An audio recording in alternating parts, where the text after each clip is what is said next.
e o povo nas ruas cantando.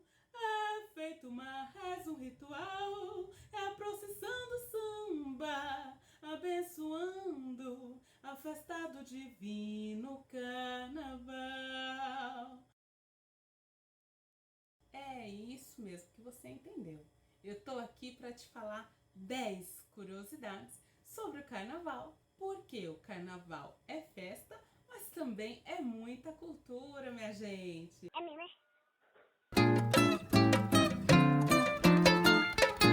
Oi, eu sou a Leila. Sejam bem-vindos de volta ao meu canal. O carnaval é uma tradicional festa popular celebrada em diversos locais do mundo, sendo a mais famosa aqui do Brasil.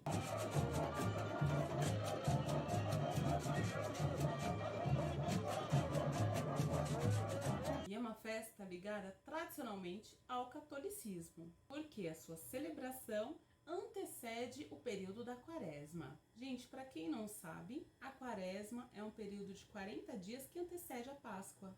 Durante esses 40 dias, no qual inclui aí a Semana Santa, os cristãos católicos geralmente fazem celebrações específicas e também jejuns, relembrando os momentos que Cristo passou no deserto. E é um momento mais voltado para reflexões, serviços religiosos, como as orações, a caridade e a abstinência da carne.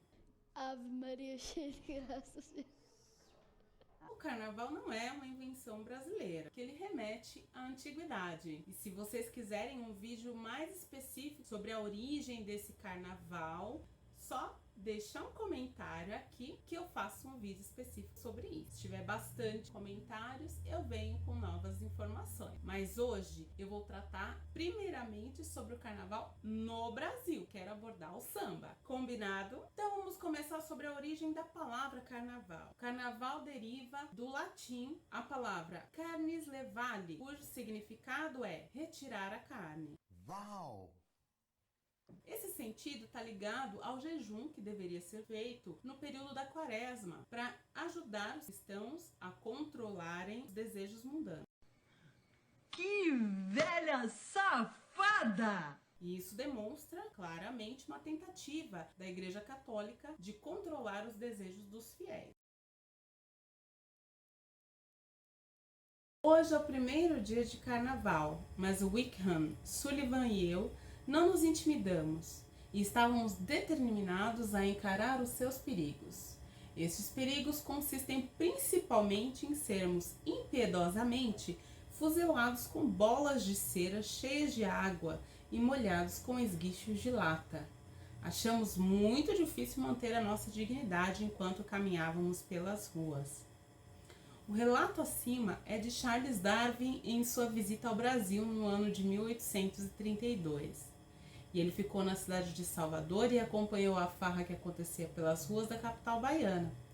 Era desta forma que ocorria o mais festejado evento brasileiro no século XIX. Quero começar falando sobre as primeiras manifestações às quais o Darwin, lá no início do meu texto, se referiu. Aquela festa que ele participou se chama Entrudo. O Entrudo começou aqui no Brasil por influência portuguesa, inclusive a família real chegou a participar do Entrudo aqui no país. Isso na passagem do século XVI para o século XVII e foi muito popular até o século XIX. Essa brincadeira ela era feita pelos escravos inicialmente e depois pelos demais vassalos. Não era uma prática comum dos nobres e acontecia de diversas maneiras. Poderia ser feito, por exemplo, com zombarias públicas e também o jogo das molhadelas. Que jogo seria esse? Era uma brincadeira de molhar ou sujar as pessoas que passavam pela rua. No jogo das molhadelas, produziam-se recipientes feitos de cera, chamados de limões ou laranjas de cheiro, e esses limões eram preenchidos de determinado líquido, que poderia ser águas perfumadas, água suja com café ou farinha e até urina. Meu Deus! Imagina a loucura.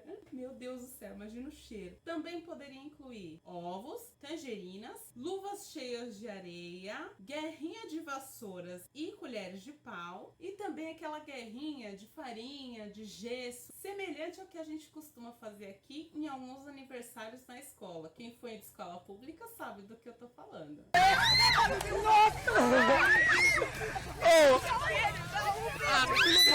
Tô, pega aqui dentro da minha bolsa, Guilherme. Dá um Pedro. Vai. Gente, calma aí. Vai. Essa brincadeira, gente, era vista como até uma forma de subsistência, de uma renda extra para várias famílias. Que eles produziam esse recipiente de cera e já vendiam para poder acontecer essa brincadeira. Só que assim, a família real chegou a brincar, só que não agradava as elites do país. Tem cheiro de pobre. Tanto que ao longo da nossa história, diversos decretos foram baixados para proibir o intrudo. No século XIX, teve uma grande campanha midiática contra o intrudo. Como resultado da passagem da monarquia para a república, na atuação mais consistente do Estado nas ações de gentrificação, para quem não sabe o que é isso, é a expulsão das camadas mais populares dos centros das cidades e da repressão a manifestações populares. Se ter um iPhone não me torna melhor que ninguém. Não encosta perto de mim, pobre! Que você não tem iPhone 12 Pro Max. A prática perdeu força no começo do século XX. E olha para vocês verem, enquanto o intrudo era reprimido nas ruas, nos clubes, nos teatros, aconteciam as festas, os bailes de carnaval só das elites. E nessa época já entre eles já existia música. No intrudo não tinha música, nos bailes tinham música, só que aí era outro tipo de música, era a polca, que é mais ou menos assim.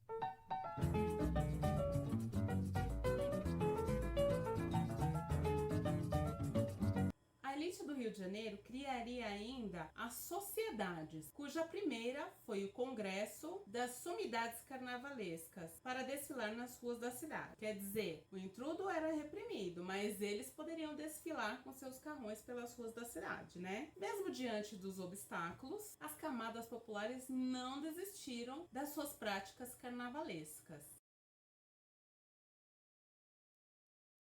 No final do século XIX, buscando adaptarem-se às tentativas de disciplinamento policial, foram criados cordões e ranchos. É um gato que eles deram para poder passar incólumes pela repressão da época. Já que não pode dessa forma, a gente vai criar um novo jeito. E aí os cordões eram o quê? Eram como se fossem procissões, só que com manifestações populares, como a capoeira e os Zé Pereiras, que eram aqueles tocadores de grandes bumbos. E os ranchos também eram cortejos, só que mais praticados nas regiões rurais. Aí também no século XIX foram surgindo as marchinhas de carnaval. A gente pode destacar aí a Chiquinha Gonzaga com a música O Abre Alas. Aquela lá, O Abre Alas que eu quero passar. As marchinhas conviveram com o samba, né, concomitantemente a partir da década de 30. E uma das mais famosas marchinhas foram Os Cabelos da Mulata, de Lamartine Babo e os Irmãos Valença. E essa década ficou conhecida como a Era das Marchinhas. Falando de outros estados, lá na Bahia, no Nordeste, por exemplo, surgiu o afoxé, que é um ritmo musical também da época, veio também da mesma raiz, e o objetivo desse ritmo era relembrar as tradições africanas.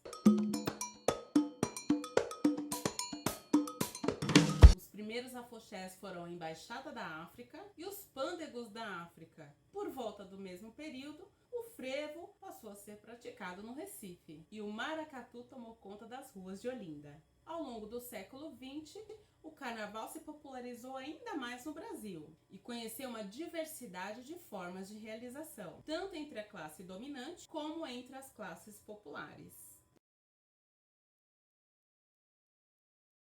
Por volta da década de 1910, os corsos surgiram, com os carros conversíveis da elite desfilando pela Avenida Central, a atual Avenida Rio Branco. Tal prática durou até 1930. Sai daqui! Sai daqui!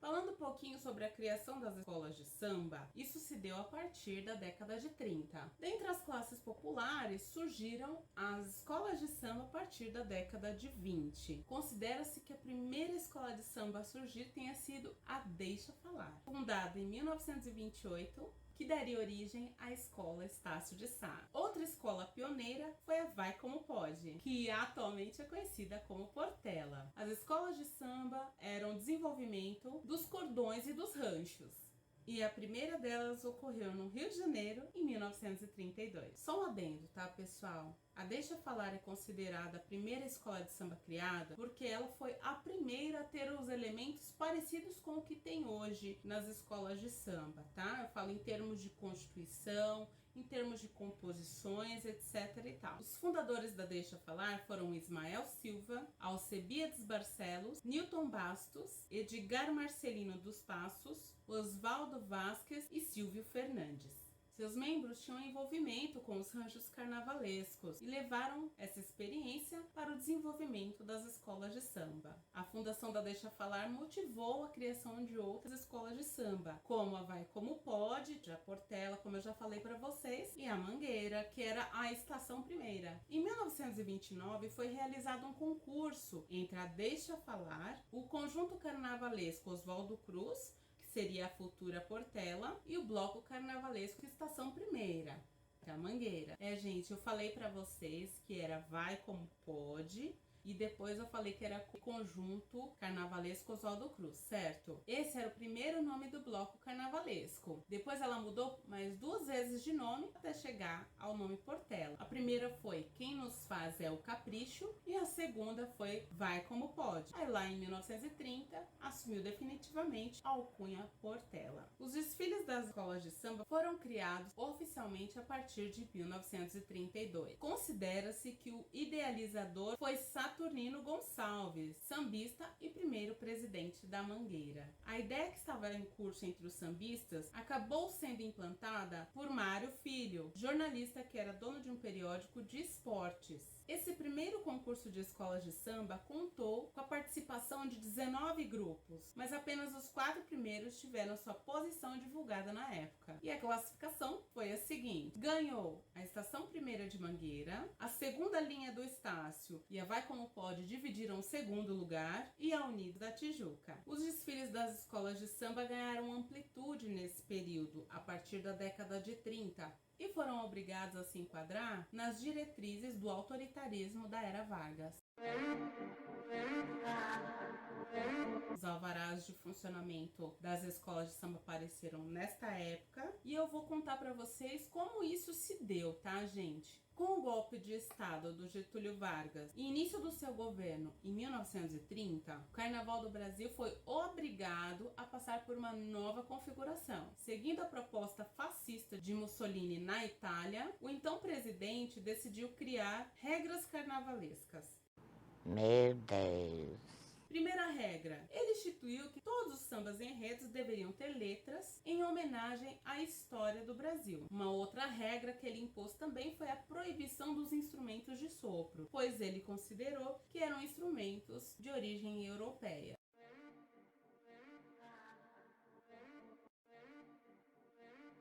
Em uma entrevista ao jornal Gazeta do Povo, o cientista político Adriano Codato explica que o presidente encomendava de compositores renomados letras com conteúdo que enaltecesse a moral brasileira. Canções como Recenseamento, de Carmen Miranda, e O Bom de São Januário, de Ataúfo Alves, que celebravam o trabalho ao invés da malandragem, são sintomáticas desse período. Quero falar um pouquinho sobre o que estava acontecendo um pouquinho mais pra frente, na década de 50, lá na Bahia. Porque foi nessa época que Dodô e Osmar utilizaram um caminhão para colocar na caçamba instrumentos musicais, por eles tocados e amplificados por alto-falante, desfilando pelas ruas da cidade de Salvador. Eles fizeram um enorme sucesso, só que ainda não chamava trio elétrico. grupo. Somente um ano depois, Temístocles Aragão criou esse nome quando foi convidado pelos dois a integrar o grupo. Aí em 79, Moraes Moreira incluiu os afoxés nas composições do carnaval. Sentiu que aí foi criado o axé? Eu senti.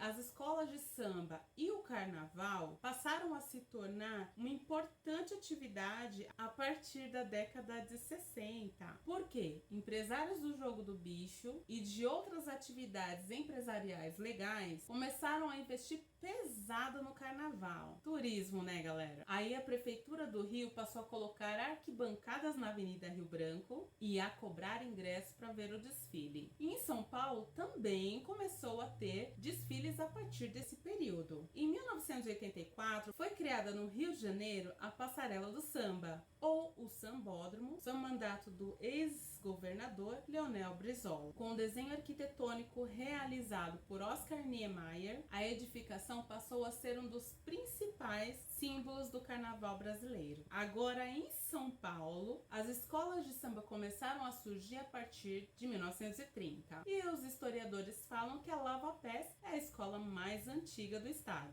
fundada em 9 de fevereiro de 1937. Aí os desfiles das escolas de samba de São Paulo aconteciam de forma não oficial desde 1930, mas só foram oficializadas pelo poder público em 1968. Em São Paulo, os desfiles são realizados no Sambódromo do AMB, fundado em 1991. O Sambódromo do Rio de Janeiro, que é a Marquês de Sapucaí, foi fundado em 1984 e o de São Paulo somente em 1991. O Sambódromo do AMB. As maiores campeãs do Rio de Janeiro hoje são a Portela com 22 títulos e a Mangueira com 20 títulos. E em São Paulo as maiores são a Vai Vai com 15 títulos e a Nenê de Vila Matilde com 11 títulos. Atualmente os critérios avaliados nos desfiles das escolas de samba do Rio de Janeiro e em São Paulo são os seguintes. Primeiro, bateria, o samba enredo, a harmonia, a evolução, o enredo, alegorias e adereço, as fantasias, a comissão de frente e o mestre-sala e porta-bandeira. Então é isso, galera. Eu quero saber muito a sua opinião sobre isso. Se teve alguma informação que eu não falei, por favor, deixa aqui nos comentários para eu ler. Quem sabe não rola uma parte 2. Você também pode deixar sugestões para os próximos vídeos para a gente trazer mais informações sobre o samba. Por favor, deixa seu like para apoiar meu trabalho, para que eu consiga trazer mais vídeos e se inscreva no canal. Então é isso, pessoal. Eu fico muito grata. Até logo!